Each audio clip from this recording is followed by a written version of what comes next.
Hey, so today I thought I would show you guys how to draw a snow globe. The beauty about learning how to draw different things is that everything is made out of basic shapes, and a snow globe is something that is very simple to do because it is made out of, this one anyways, is made out of a circle and basically curved lines. It's a very simple drawing to do today, and I've got a couple ways that I was going to show you how we can kind of end up with this final product here. So this is what we're going to be drawing today, this happy little snowman, and I'll actually show you how to have it snow inside your snow globe. The instructions for what you need for today is at the beginning of the video as well. So if you've got everything ready, I would like to quickly show you how we can come up with the shape for the snow globe. So what I've done is I've just grabbed a mug from around our house that is got the circumference of the size that I want. I have stuck it upside down and I have traced around it. Now that's one way that you can do it. If you are going to be free-handing your circle, the other way to make sure that everything and something is symmetrical is to fold your paper in half, draw on the one side the shape that you would like, and then you can flip it over and either hold it up to a window and trace the other side so that it is the same shape and so it is symmetrical. So those are the two ways. If you want to try and freehand it, if it's not necessarily going to be a snow globe that is a circle and you don't have an item that you can use to trace to make your shape, that is another way to get something that is symmetrical by folding your paper in half. So I don't know if you can see this here, so I'm going to just darken this in, but what I did was I've had the whole circle drawn in.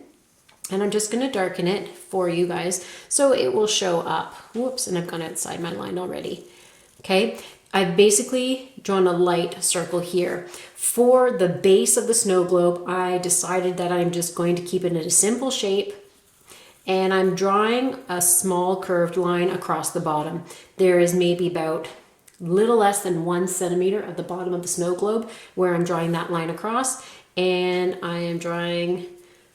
the base is just a straight line, and the curve on the bottom is a little bit more of a curve than what this line was, but not as much of a curve as what the circle was. And that's going to be the base of our snow globe. While we're here on the base, I'm also going to put a tag, which will have our title for Let It Snow.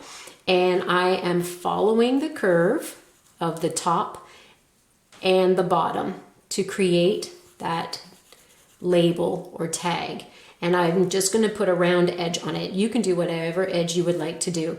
While we're here, I'm just going to erase the original circle that I drew from using the cup method, and I'm going to make this look like wood. So wood grain, it just kind of runs through. Don't ask me what kind of wood this is. I'm just going to do kind of the veining that it has. With a stereotypical wood, you see the veining that runs through it, that gives it that characteristic that makes it look like wood grain. And as we shade it in after, I'll show you how we can use 3 different shades of brown to make the wood grain stand out. The next thing I'm going to do is draw the snowman, his head and his body. I've decided to do just 2 circles for his head and his body. And I'm going to look for the approximate middle of my circle for his body. And I'm going to say it's roughly around here. So I am drawing a circle. Does not have to be perfect. As we know, snowman's bodies are not perfectly circular either. And same thing with his head. I'm drawing another circle. I'm drawing lightly first because in case there's some lines that I don't want to keep there, I have the ability to erase them afterwards. What I'm going to do now is not right at the bottom of the snowman's, the base of his body, but up a little bit more to make it look like he's actually sitting in the snow. I'm just going to draw what we would call like my horizon line. And I'm allowing the snow to kind of curve up the edge of our snow globe. And I'm not necessarily keeping it smooth. I'm giving it a little bit of a texture, some bumps to it. The next thing that I want to do is right in the middle, we're going to draw a triangle. It's going to be the carrot nose. You can do whatever kind of nose you want. I've decided to do a carrot nose only because that is what is traditionally done for snowmen, usually anyways. So I am not making it too large. I'm going to make it about half the width of his head. And I'm going to start a little bit above the halfway point. So here's the halfway point of his head. I'm going to go just slightly above, and I'm going to make a cone or a triangle, and that's his nose. I'm not going to worry about the line that goes through his nose that is part of the shape of his head, because when I shade over top of that and add the detail of the carrots, that kind of disappears anyways. The next thing I'm going to do on either side, so we have the line that I used from earlier when I folded it, so that helps me find each side and keep it equal, to kind of have one side mirror the other side. I'm going to make his cheeks, and I know snowmen technically don't have cheeks, but mine does. And again, a simple circle. His mouth, you can either do a wiggly line or a nice happy face, but I like the idea of using stones or rocks or coal for his mouth, so they are going to be smaller circles. The next thing I want to do is put a scarf on him. And basically what we're going to do is hide this area here where his neck and his body meet. And if you just draw a semicircle, or like part of a semicircle, or a curved round spot on each side, and wherever you've drawn each of those curves, you just attach them. Now I am drawing a curved line to so it does not go completely straight across. When you draw a curved line, it gives us the impression that this is more 3D than it actually is, and it enhances the fact that this is a round shape. So there's the part of the scarf that goes around his neck. I'm going to draw another curve here and hang his scarf down. So he's got it folded nicely, tied around his neck, and I've added a little fringe. Now what I'm going to do with my eraser is erase some of those lines, because we don't want to see those. And usually when we color it in, if you use marker or pencil crayon, a lot of those lines will tend to disappear anyways. His scarf is going to be a stripe, but I'll show you how to do that after. It's kind of easy. Then the next thing I want to do is I want to give him 2 buttons. So again, 2 circles. And that's basically the bulk of our snowman. He's almost completed. The only thing we need are stick arms. So if you notice when you grab sticks from nature, they're not completely even. Usually they have a little bit of a pattern, or they have different branches popping off of them. So this is awesome because it does not have to be exactly what I've done. I'm doing kind of like a point. So it almost would be, if you think of like a toothpick, how a toothpick has a point on the end, that's kind of what I'm doing there. So they're a little bit thicker at the base where it hits the other part of the branch, and then they go out to a point on the end. And then the same with this one. And it kind of looks like the snowman is reaching up to the sky, and he is very, very happy that it is snowing inside your snow globe. Now I know you're saying we don't have the snow yet, but I'm going to show you a quick and easy trick to add the snow afterwards. So basically here we have our drawing, and we have all the components that we need so that we can start to shade it in. You can write "Let it snow" down here like I did in the example. You can put 2021, winter 2021, or if you're giving it to a friend, you could put their name on there. You can personalize this name plaque any way that you want. But I wanted to show you a couple of things that you can do when you shade your snowman. So basically the original drawing, he was wearing a green scarf. So I'm taking 2 shades of green. I'm taking a medium green, and this is just a basic Crayola set, so nothing expensive, just something from the art store. I like to use Curry's, or you can go to Michael's, and it's even better if you have a Michael's coupon, because then you can use a coupon. But the easiest way to make his scarf look striped is to shade everything in the lighter shade of the green, like this. And always remember that when you are shading anything with a pencil or a pencil crayon, if you want it to have an even shade, that you have to color in all one direction in that section. So I think you've noticed for this part of the scarf, it's easy for my hand to move this way, so I shade it across that way. And for this part of his scarf, it feels comfortable for my hand to go up and down to shade that part of the scarf. So I'm doing that. And anytime I get to the edge, I slow down.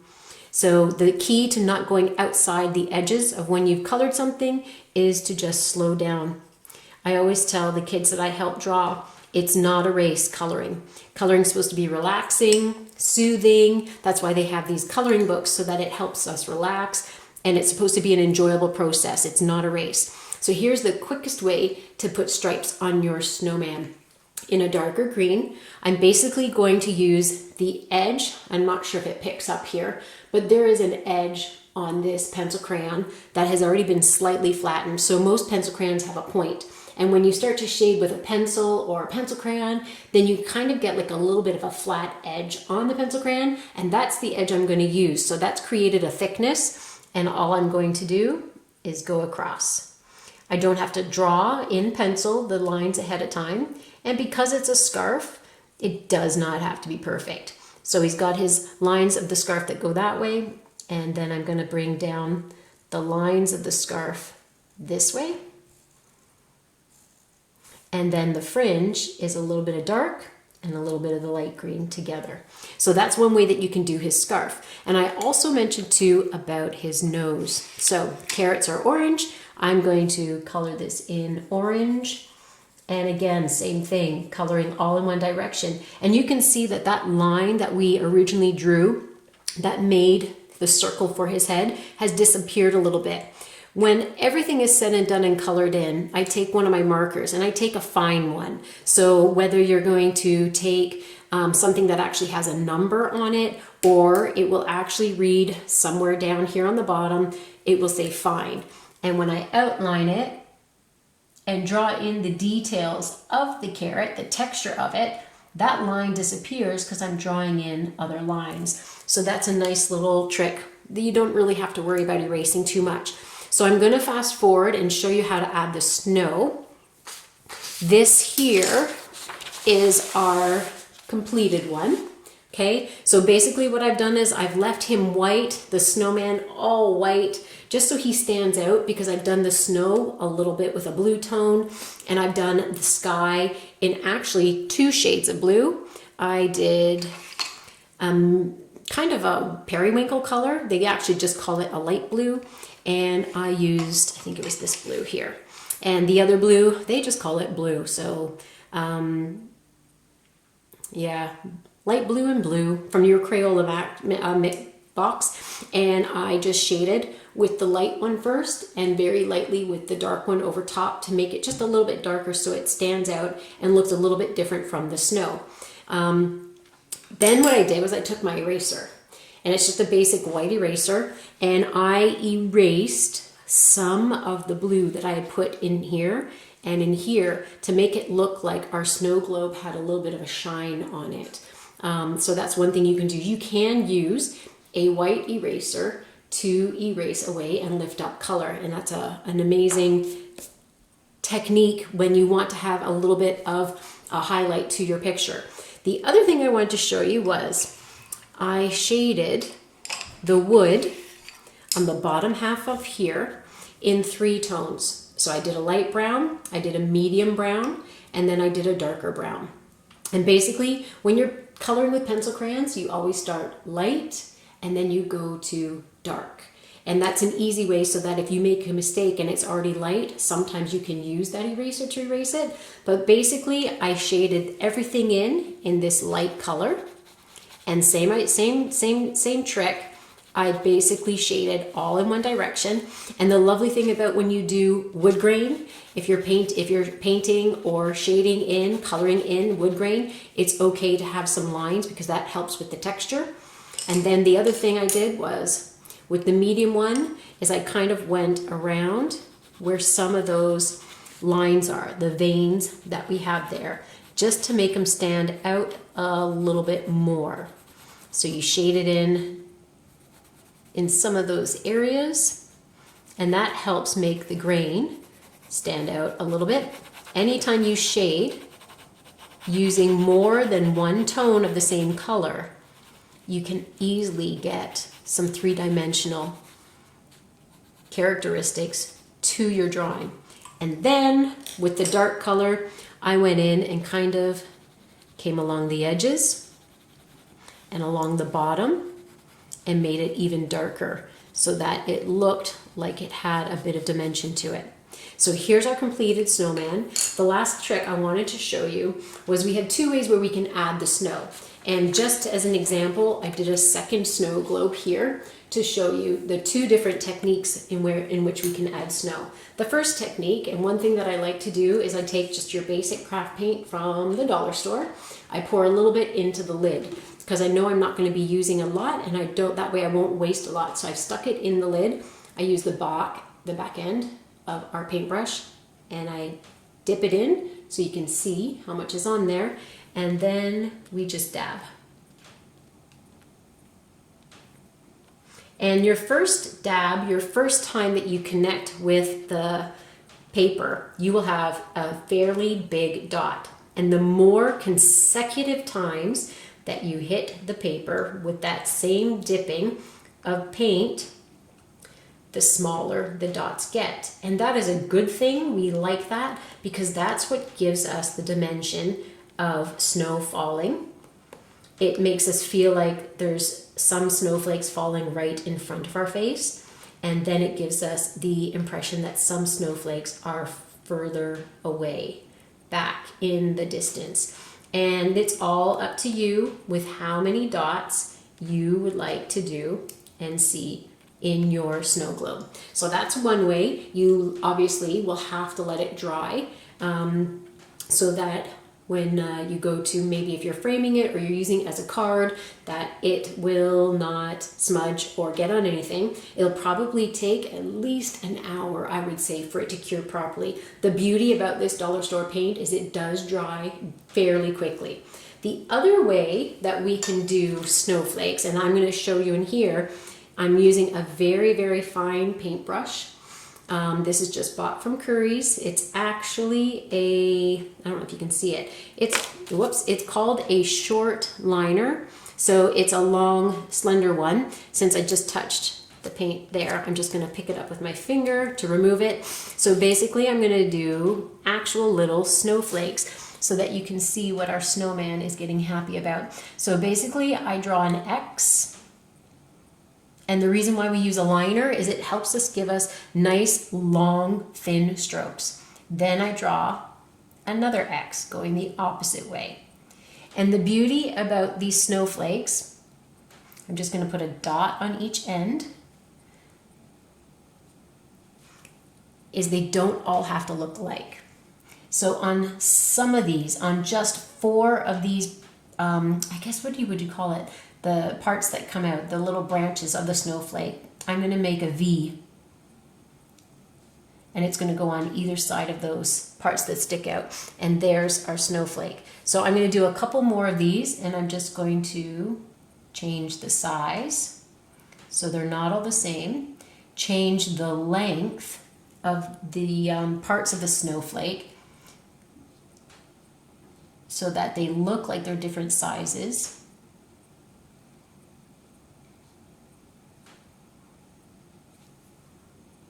And you can still do the dot technique too. You can use the paintbrush to make the dot, or you can use the back end of the paintbrush to make the dot.